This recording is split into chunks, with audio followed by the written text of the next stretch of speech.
Hi hello नमस्कार. मोरपंक्स किचनमध्ये तुमच्या सगळ्यांचे स्वागत. हा माझ्या चॅनलचा पहिलाच मोठा व्हिडिओ आहे, तर शेवटपर्यंत नक्की पहा आणि हो लाईक शेअर सबस्क्राईब करायला विसरू नका. तर आज आपण बनवतोय काळ्या वाटाण्याची रस्सा भाजी. त्यासाठी मी एका कुकरमध्ये तेल गरम करून त्याच्यामध्ये जिरं मोहरी कढीपत्त्याची फोडणी घातली आणि बारीक चिरलेला लसूण त्याला थोडंसं परतून घेतलं. त्यानंतर त्याच्यामध्ये एक मोठा चिरलेला कांदा घातला आणि त्याला व्यवस्थित एकदम गुलाबीसर होईपर्यंत भाजून घेतलं. सो इथे तुम्ही बघू शकता आपला कांदा मस्त बारीक एकदम गुलाबीसर झालेला आहे.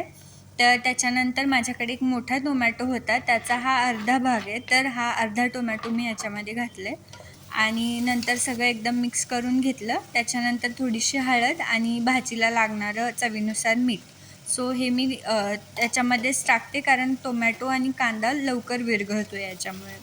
सो ही असं मिक्स करून घ्यायचं सगळं. त्याच्यानंतर आपल्याला त्याच्यामध्ये 2-2.5 चमचे कोल्हापुरी मसाला घालायचा आहे. तर असं हे सगळं मिक्स करून घेतलं. त्याच्यानंतर माझ्याकडे एक 4-5 तास भिजवलेले काळे वाटाणे होते. तुम्ही रात्रीच्या स्वयंपाकासाठी सकाळी भिजत घालू शकता किंवा सकाळी करणार असेल तर रात्री भिजत घालू शकता. मी भिजत घालायचं विसरले होते, त्यामुळं मग मी 4-4:30 वाजता घातलं होतं आणि 8-8:30च्या आसपास मी ही भाजी बनवते. तर त्याच्यानुसार तुम्ही बनवू शकता. आणि त्याच्यानंतर थोडंसं वरून कोथिंबीर घातली आहे आणि मग थोडंसं पाणी घातले जेवढा आपल्याला रस्सा हवा आहे तेवढं. सो अशा पद्धतीने ही आपली भाजी तयार आहे. फक्त ह्याला आता 5 ते 6 शिट्ट्या कराव्या लागतील.